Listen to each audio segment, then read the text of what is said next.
Hare Krishna, all glories to Srila Prabhupada, all glories to all the Vaishnavas. My name is Deepak Narayan Prabhu. I am from Nepal. I born and brought of Nepal, and now I live in Seoul, South Korea. First, I would like to thank Srila Chaitanya Mahaprabhu, Nityananda Prabhu, all the great Vaishnavas, Acharyas, and our Srila Prabhupada, beloved Srila Prabhupada. By his mercy, now whatever going on in my life in this world, eternally I am so happy. And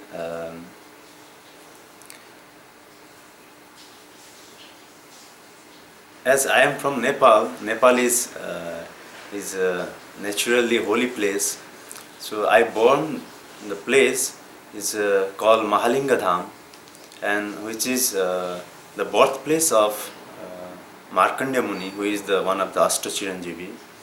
And our hometown is located the bank of the river Krishna Gandaki, where Lord Salagram live. So that river turned from the three side, and there is one hill is become like a lingam, Shiva lingam. That's why it's called Mahalinga Dham also. So in our hometown, the many different sages they used to visit, and it is the way to the Muktinath Dham, and then from the India and from the local devotees, they cross from our hometown, and they used to stay one night or two nights. So we are very grateful that we used to have such an association of the devotees and the sages. And then in the childhood, I did not know about Srila Prabhupada and the concept of the Chaitanya Mahaprabhu and his message. But I remember that when I was child, from our hometown, the few even my friend and the brothers, and they went to the Vrindavan and the ISKCON Gurukul. At that time, we did not know about ISKCON, and from that time, we came to know about ISKCON and Srila Prabhupada.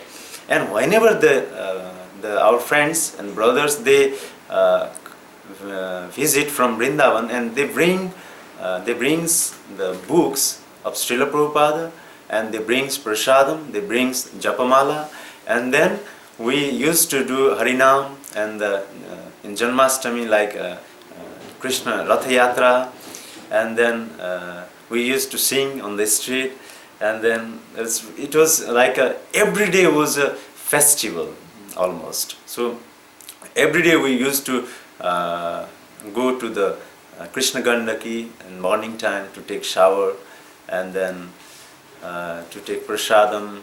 So life was going on like this. And then I started to read Srila Prabhupada's book slowly.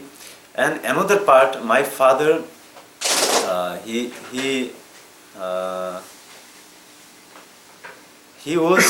is the Sanskrit. He was the Sanskrit student. So he is Sastri, and he used to stay in Ayodhya. So another inspiring part is my life is my father and mother, and my grandfather and grandmother also. So I learned many things from my parents. So I inspired by my father and mother especially.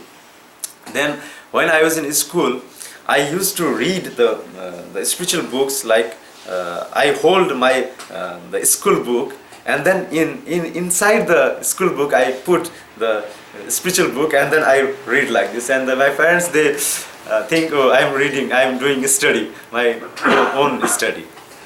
So in that way, I used to read sometime. And then when I finished my school,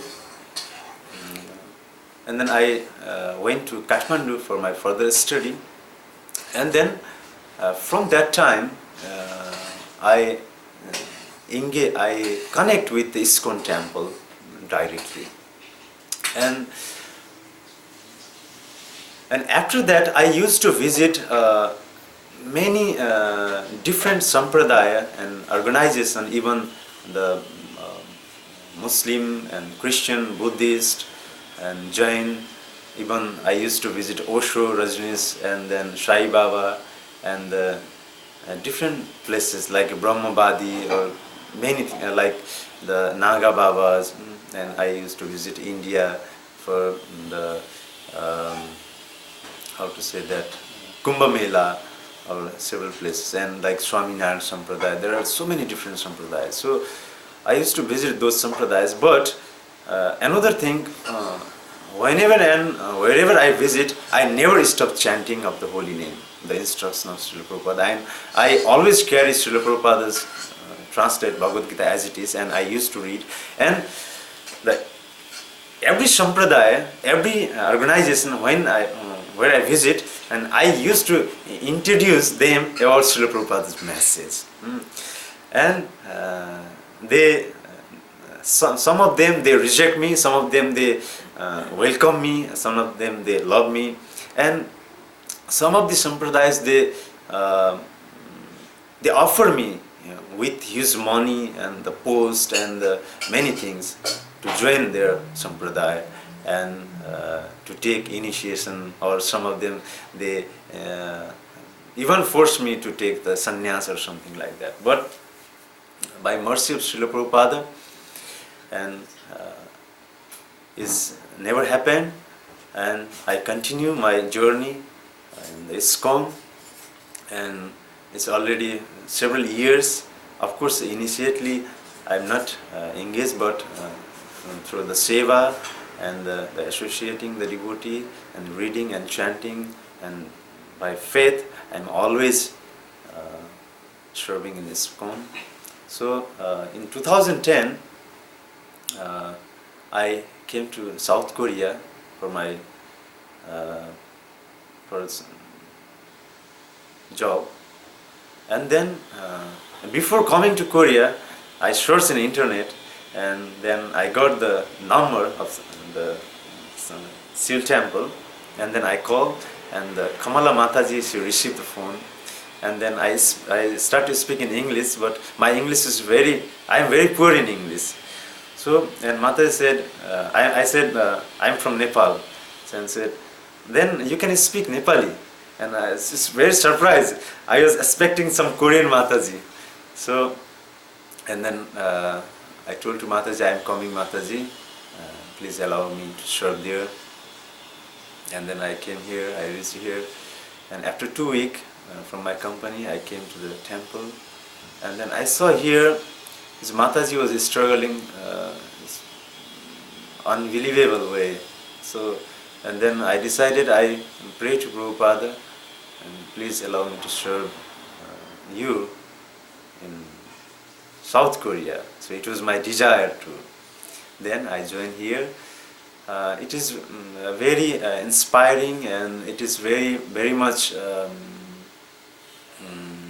wonderful journey in South Korea, from Nepal, India, and till South Korea.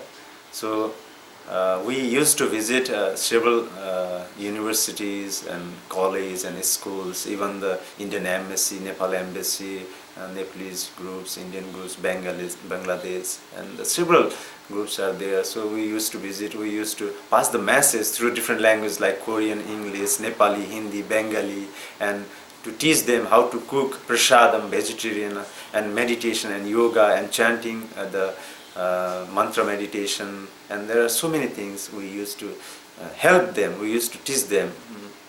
And then another part is that from South Korea, there are so many different devotees, they are taking advantage, and they started the Krishna consciousness from here only. Of course, there is very few devotees, the local devotees, but the Bangladesh, Nepal, India, European, American, even Japanese, they are Chinese, they are starting Krishna consciousness from here. So it is unbelievable, and it's very difficult to express the feelings by word, because it is eternal things. So these things are going on, and my personal experience is I want to share my one personal experience. When I got chance to read His Holiness Radhanath Swami Maharaj, the book, The Journey Home, and finished me around 1.5 years, this book, because every day I used to read and then I start to cry. And because of course, a very short period and the small area, only Nepal and India, I visited the same way the Maharaj visited the different sampradaya and the Himalaya and the river, the caves and forest. So, and what I learned from various sampradayas that and another thing I want to add that from the India, from the East, the many different kind of sages, the yogis, they already visited the West, America, Europe or somewhere. But they are not succeed 100% or very few percent they are succeed. So, and I try to find the reason, and I found that reason. Similarly, every the various different sampradaya also, and the yogis also. So they, what I found that they was the preaching from the Veda, from Bhagavad Gita. There is various way is discovered there, but they take from their just particular way. Like some of them they preach through the Jnana Yoga, some of them they preach through the Ashtanga Yoga, or some of them they preach through the Karma Yoga, like Vivekananda ji, like Paramahamsa Yogananda ji, like Raman Maharshi. There are several, even the philosopher Osho Rajneesh. There are many people, many yogis, they visited already in the West. But every yogis, they try to introduce first India, not Krishna, not Bhagavad Gita, not Srimad Bhagavatam, not Veda. And then they try to establish their own organization. After that, try to gather the disciple and the fame or something. But what I found, the Srila Prabhupada, the purpose of visit the West is totally different.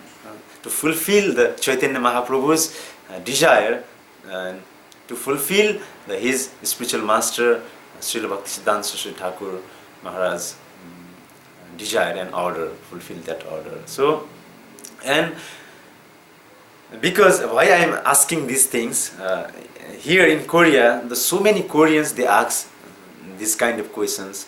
Why only Prabhupada is right? Why only Krishna consciousness is perfect? Why not other things? So, and Srila Prabhupada, the way he translates Bhagavad Gita as it is, and other Srimad Bhagavatam and other books, and in the Bhagavad, only I want to talk about Bhagavad Gita only. In Bhagavad Gita, there is Lord Krishna, he gave us four kind of yoga. But Srila Prabhupada, he mentioned in his book, in his translation, in his purport, that all the kind of yoga is, all the kind of process is useless if there is not devotional service, right? So that's why Srila Prabhupada, he able to preach, he able to make such an organization called Krishna Consciousness ISKCON. So we are so much grateful and thankful to Srila Prabhupada. He give us the summarize of the Vedic Sanatana Dharma and the Vedic literature in one book, is Bhagavad Gita. If somebody read very seriously once only Bhagavad Gita as it is, and you will become definitely you will become Krishna consciousness and God consciousness. You will never leave the spiritual faith and the ISKCON. So I would like to thank all the devotees and thank you so much. Hare Krishna. Hare Bol.